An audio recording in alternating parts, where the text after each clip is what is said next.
face hard and unexpected circumstances, the way that we respond says a great deal about who we really are. Hi, this is Barry Phillips with 10-Minute Torah, day number 4, the Torah portion, Toldot, meaning generations. Let's go to chapter number 26 of the book of Bereshit, or Genesis.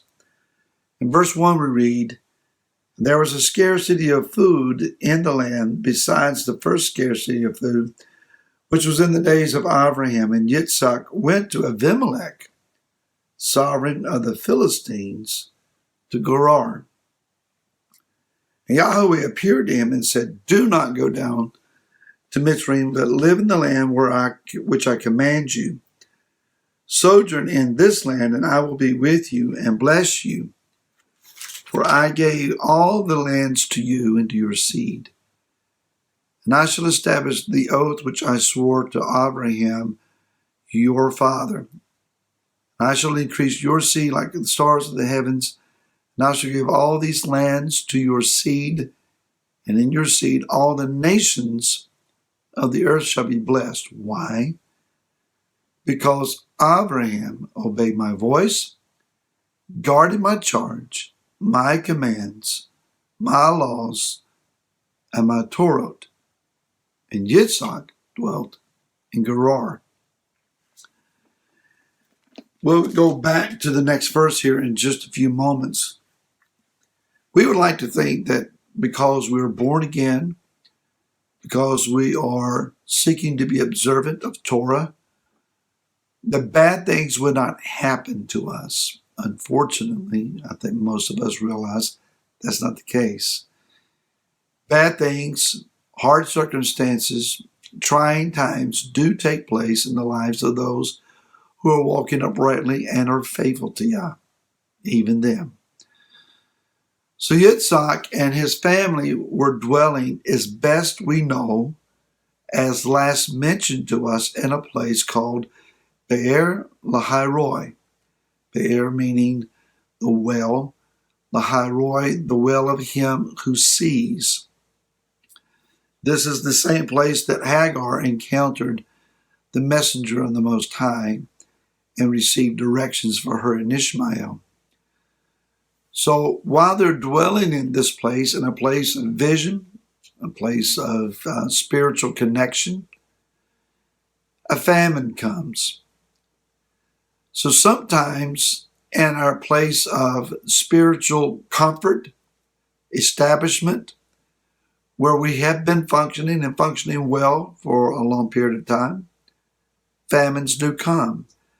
In other words, sometimes your vision dries up. If you're not being led by righteous, word-centered, spirit-discerned vision, what do?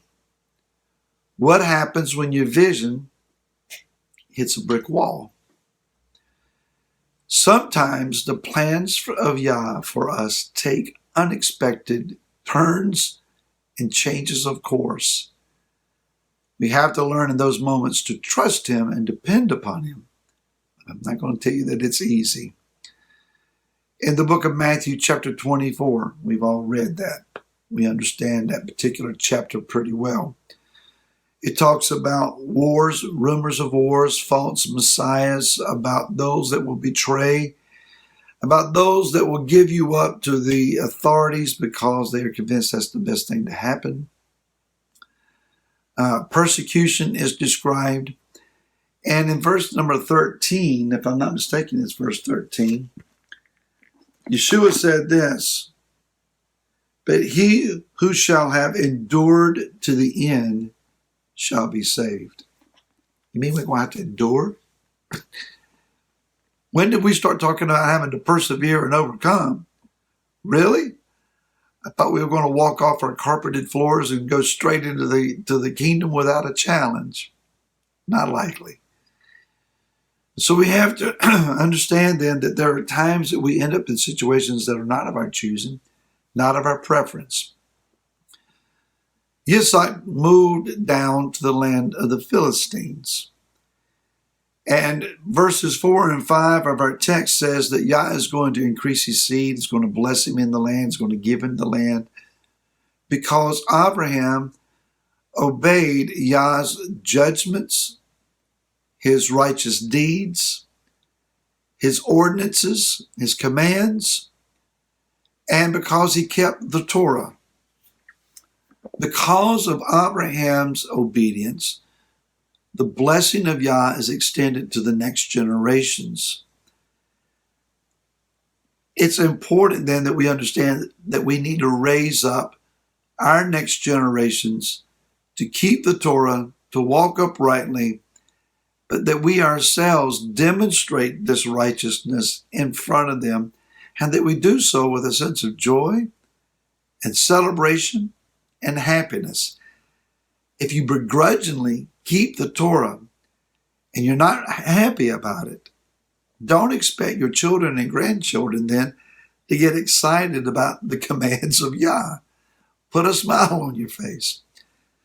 So Yitzhak is following his father's footsteps, and he is seeking likewise to obey these commands and to keep the Torah in what the form it was at that time, which would have been oral.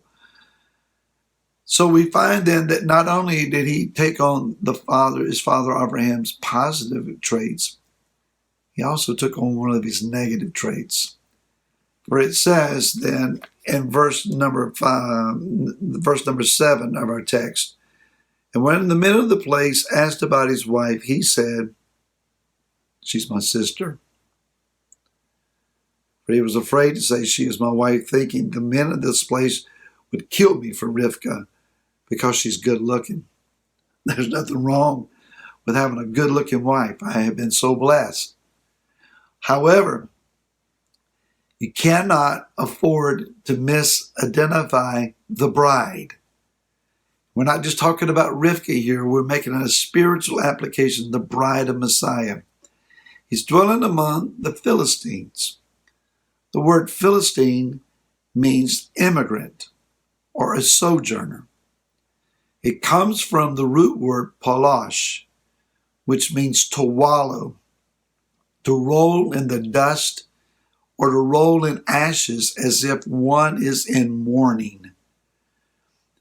Rolling in the dust could also give us the connotation of rolling in flesh, for our flesh is dust, which would indeed lead to mourning.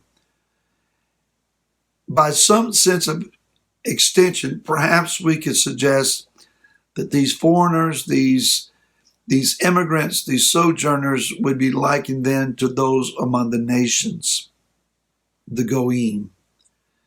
When we're dwelling among those that are not of the house of Yah, not Hebrew in their concept and understanding, we cannot misidentify the bride. It's dangerous. The bride is not the sister of Yeshua. She is the bride, the wife of Yeshua. So there is more than a sibling familial relationship here. We're in a covenant relationship. It's very important that we understand then that the rulers of this world seek to take the bride and use her for their own pleasure. It is our job to defend the bride, to declare the bride, to rightly identify the bride. When we find ourselves in situations that are of not our own choosing, we need to pray again. Father, give me righteous vision. Show me how to operate in this place. Yitzhak was led to dig in the ground, and he reaped an incredible harvest, even in a time of famine, to dig in the ground and reopen the wells of his father Abraham. Food and water, provision, life springs, life and sustenance. The Father will give that to us. But we need clear vision. We need to understand who we are. Do not lose your identity, even when you're in trial. We'll go into chapter 27 tomorrow. Until then, shalom.